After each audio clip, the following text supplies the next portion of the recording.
Shalom, selamat bertemu kembali dalam acara Minggu Sembayang Gereja Seventh-day Adventist di wilayah 3 Sabah dengan tema Menjangkau Dunia, Kesetiaan dalam Gaya Hidup Kristen. Untuk memulakan acara kebaktian kita, kami senang untuk membawa saudara dan saudari dimanapun Anda berada untuk sama-sama menyanyikan lagu puji-pujian bagi Tuhan Pencipta kita. Saudara, karena Allah begitu mengasihi dunia ini, Dia telah mengaruniakan ataupun mengirimkan satu-satunya anaknya yang tunggal, supaya setiap orang yang percaya kepadanya tidak akan binasa, melainkan beroleh hidup yang kekal. Nah, maksudnya tiada yang akan dijatuhkan hukuman oleh Tuhan. Jadi salib Yesus menjadi cinta bagi kita hingga kita tiba di syurga nanti. Mari kita nyanyi lagu dalam LPMI 59, Salib di Bukit Golgota.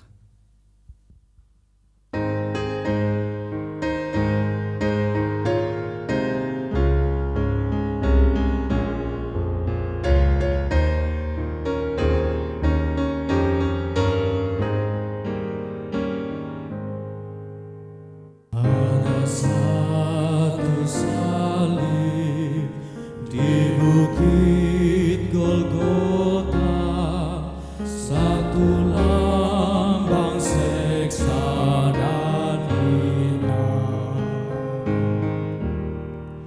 Pada salib itu tergantunglah Yesus bagi aku yang telah berdosa. Salib itu jadi cintaku hingga aku tiba di syurga. Ku berkat pada salib itu, telah kutukar dengan mahkota. Salib hina itu yang ditolak dunia, aku mau terima dengan cinta. Karena domba Tuhan telah tinggalkan syurga dan memikul salib Golgota. Salib itu jadi cintaku hingga aku tiba di syurga. Ku berkat pada salib itu, telah kutukar dengan mahkota.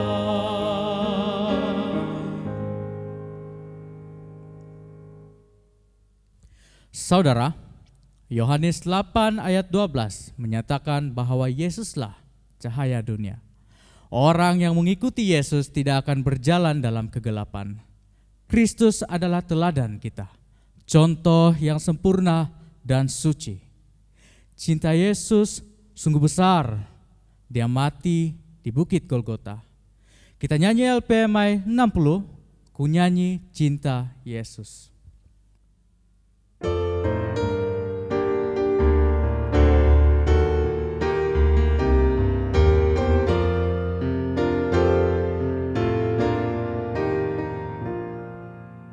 Ku nyanyi cinta Yesus, cintanya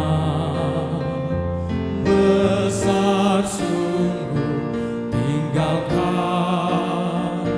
syurga mulia, mati di Golgota. Ku nyanyi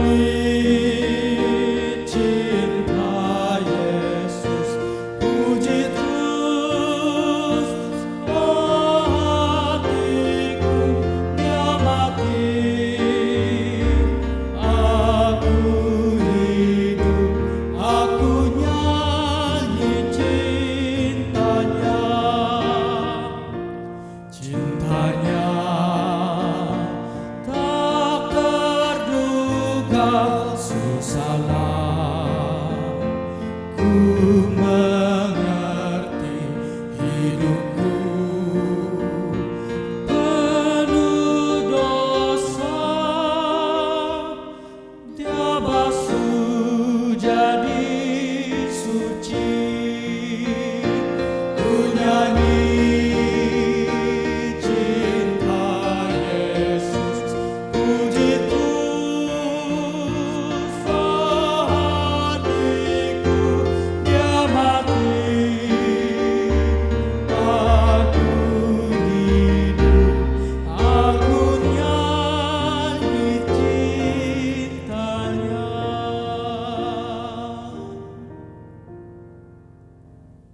Sebentar lagi kita akan mendengarkan khotbah yang bertajuk Kristus Tiada Tandingannya yang akan disampaikan oleh Elder James Simpul yang melayani di gereja SDA Rukom. Dan doa pembuka akan dipimpin oleh Elder Petronella Albert yang melayani di gereja SDA Damai. Mari kita nyanyi bersama lagu tema kita dalam LPMI 110, Pandanglah pada Yesus. Pandanglah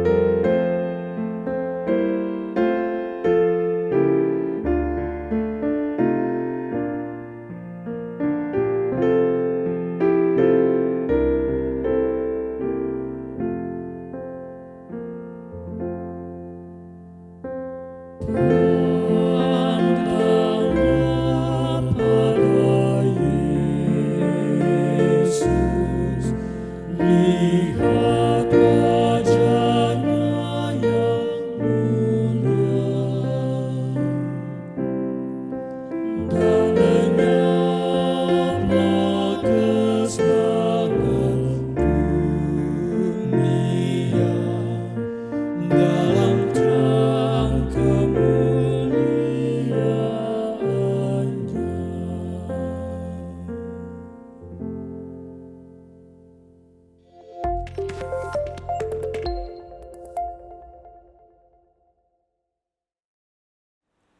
Bapa di syurga yang penuh kasih dan kemurahan, Tuhan yang Maha Kuasa, terpujilah nama-Mu ya Tuhan. Pada hari ini ya Tuhan, kami mengucap syukur kepada Engkau atas berkat dan perlindungan dan penjagaan-Mu sepanjang hari ini. Ya Tuhan di syurga, kami memohon agar Engkau membuka telinga, hati dan pikiran kami untuk menerima pengajaran dan menyimpan firman-Mu di dalam hati. Ya Tuhan, urapi pembicara kami dengan kuasa Roh Kudus. Kami memohon ini hanya di dalam nama Yesus yang penuh kuasa. Amin.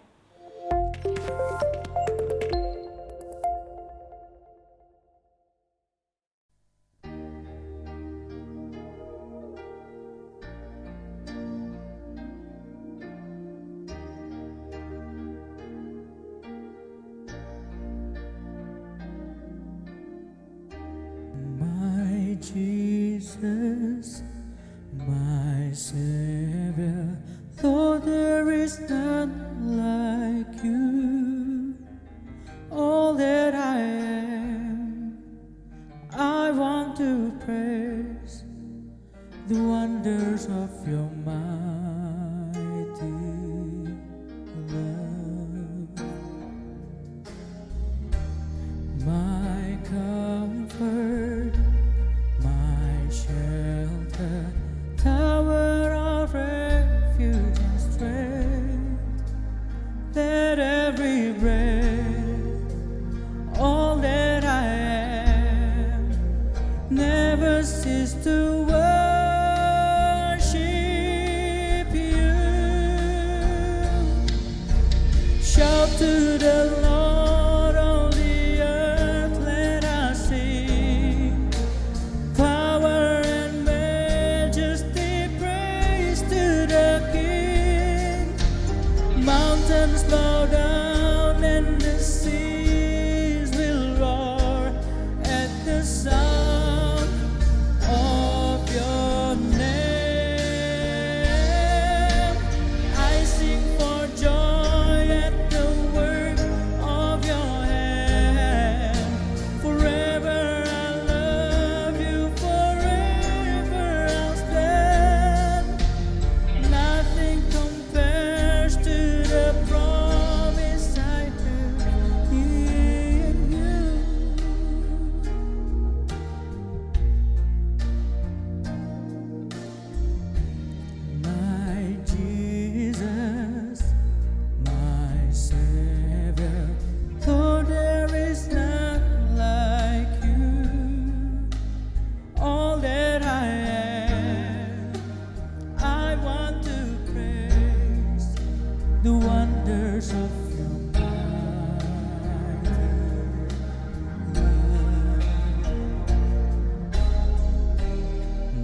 Saya James Simpul dari Gereja Rukom Layong Pitas bersama Anda pada malam ini untuk menyampaikan pelajaran Minggu Sembayang.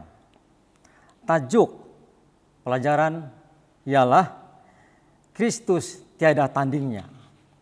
Fokus utama pelajaran ialah pertama, standar hidup di dalam Kristus, dan yang kedua, Yesus tauladan gaya hidup sorgawi. Yesus telah memberi petunjuk standar hidup Kristen dalam khotbahnya semasa dia berada di bumi.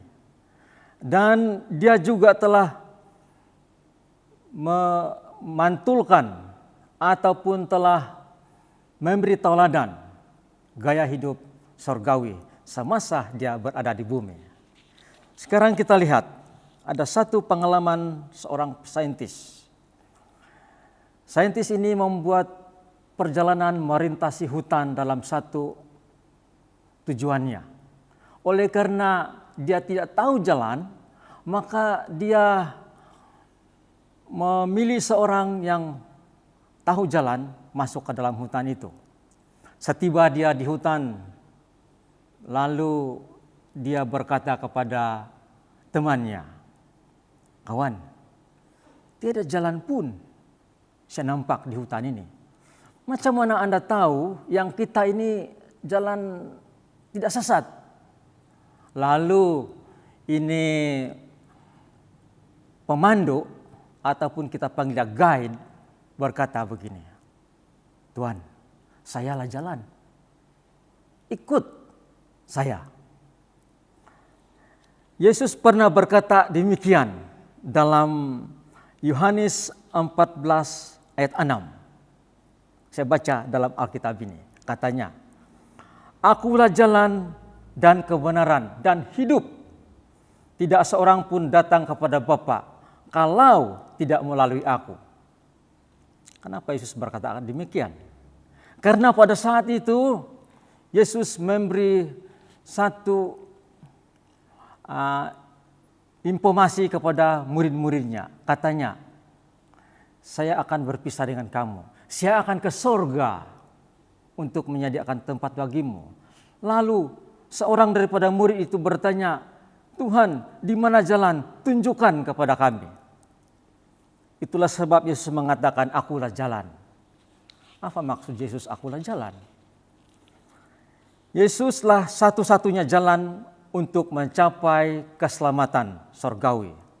Kita lihat, pertama, dia adalah juru selamat, mengampuni dosa. Dan dialah yang telah memperkenalkan Tuhan bagaimana hidup sebagai anak-anak Tuhan yang diselamatkan. Kita lihat apa standar hidup Kristen yang Yesus telah sampaikan. Kita lihat kalau kita lihat di dalam Matius 5, Matius 6, Matius 7, 3 pasal ini kesemuanya adalah khotbah Yesus. Di situ kita lihat sekurang-kurang sebagi ada 6 standar hidup Kristen yang Yesus telah ajarkan. Dalam Matius 5 ayat 21 sampai 40. Satu ialah hidup berdamai dengan seseorang sekiranya Anda telah bergaduh atau berkelahi dengan mereka. Jangan biarkan pergaduhan itu akan berlarutan dan diam begitu saja menjadi satu dendam sesama mereka. Tetapi nasihat Yesus, kalau engkau sudah melakukan perselisihan, hendaklah kamu datang berdamai dengan mereka. Ini satu standar sebagai kehidupan Kristen. Yang kedua, jangan berzina. Dalam Yesus berkata, kamu telah membaca dalam firman Tuhan, jangan berzina. Tetapi aku berkata kepadamu, ini kata Yesus, setiap orang yang memandang perempuan serta mengingininya, ia sudah berzina dalam pikiran. Ini satu standar yang tinggi. Tidak dilihat dosa ini kepada setiap orang. Karena apa? Hanya dalam pikiran. Ini dituntut sebagai satu standar sebagai hidup Kristen. Bukan hanya perbuatan tapi pikiran pun boleh membuat orang itu berdosa. Kalau dia memandang perempuan dan mengingininya, ataupun dalam kata lain dia berahi, maka ia disebut oleh Yesus sudah berzina. Yang ketiga, ini satu lagi dalam hubungan keluarga. Jangan menceraikan istri sesuka hati. Banyak terjadi di kalangan umat Tuhan ataupun masyarakat dunia, selalu terjadi perselisihan kemudian bercerai. Tuhan kata jangan cerai. Hanya dicerai kalau kita panggil case zina. Tetapi itu pun bukan penyelesaian. Itu adalah penyelesaian terakhir. Jadi itulah sebab Yesus katakan jangan menceraikan istri. Atau di sebaliknya istri menceraikan suami. Yang keempat, jangan melawan orang yang berbuat jahat. Kita kadang-kadang merasa kita panggil terlalu rendah lah, sebab tidak melawan itu satu kita punya hak. Tetapi Alkitab katakan kejahatan jangan dibalas kejahatan, tetapi kejahatan balas dengan kebaikan. Yesus memberi kita kita panggil satu standar yang lebih tinggi, yang kadang-kadang orang tidak boleh capai, yaitu kasihilah musuhmu. Mengasihi orang yang kita suka itu mudah, tetapi kalau mengasihi musuh itu agak sedikit susah. Tetapi ini adalah satu standar yang Yesus tuntut, mengasihi musuh. Bolehkah ini terjadi? Kita lihat sebagai contoh. Stefanus adalah seorang diakon yang dipenuh dengan roh. Oleh karena pendiriannya yang setia kepada Yesus, maka dia telah dihukum bunuh cara lempar batu sampai mati. Sebelum dia mati, dia sempat berdoa. Doa Stefanus, jangan tangguhkan dosa ini kepada mereka. Apa maksud itu? Ini adalah satu doa mengampuni orang yang memusuhi dia ataupun orang yang membunuh dia. Tuhan menuntut standar sehingga kita boleh mengasihi musuh sekalipun. Yang kelima, ini dalam Matius Matius 6 ayat 1 sampai 4. Ini adalah satu petunjuk Yesus untuk kita panggil kebajikan. Hendaklah kamu membantu orang lain. Kita kadang-kadang jiran sana, jiran sini yang susah harus dibantu. Membantu itu dalam satu pepatah, apa yang dilakukan oleh tangan kananmu jangan diketahui oleh tangan kirimu. Apa maksud itu? Maksudnya ialah apabila kita memberi kebajikan, bantuan secara sukarela, bukan dengan menunjuk-nunjuk. Karena Tuhan di surga mengetahui itu. Tidak perlu diketahui oleh orang lain. Maksud sebenarnya ialah bukan minta puji ataupun bukan mau disanjung. Tetapi itu adalah satu tabiat yang membantu dengan sukarela. Dia tidak mengharapkan ada penghargaan pun.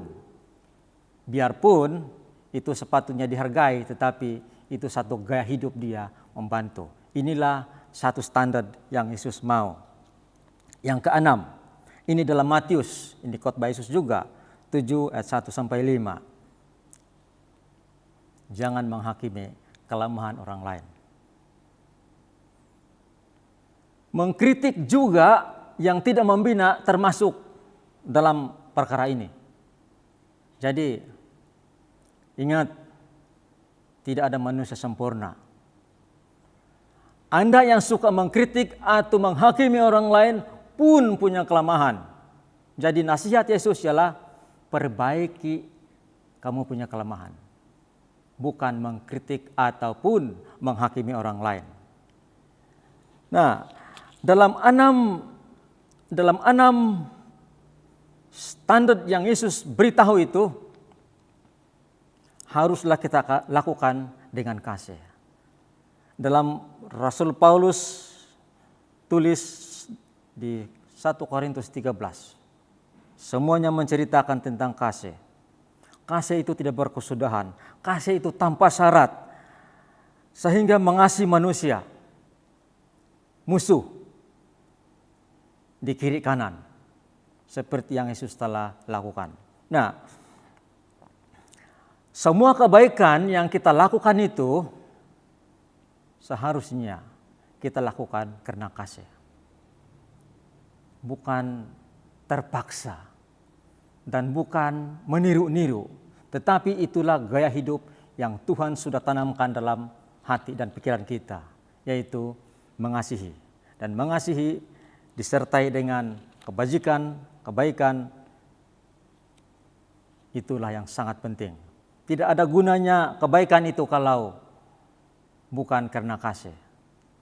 Nah, dalam 1 Yohanes 3:11 ada satu pokok di situ. Kita harus mengasihi sesama manusia, ataupun dalam kata lain, hendaklah kamu saling mengasihi.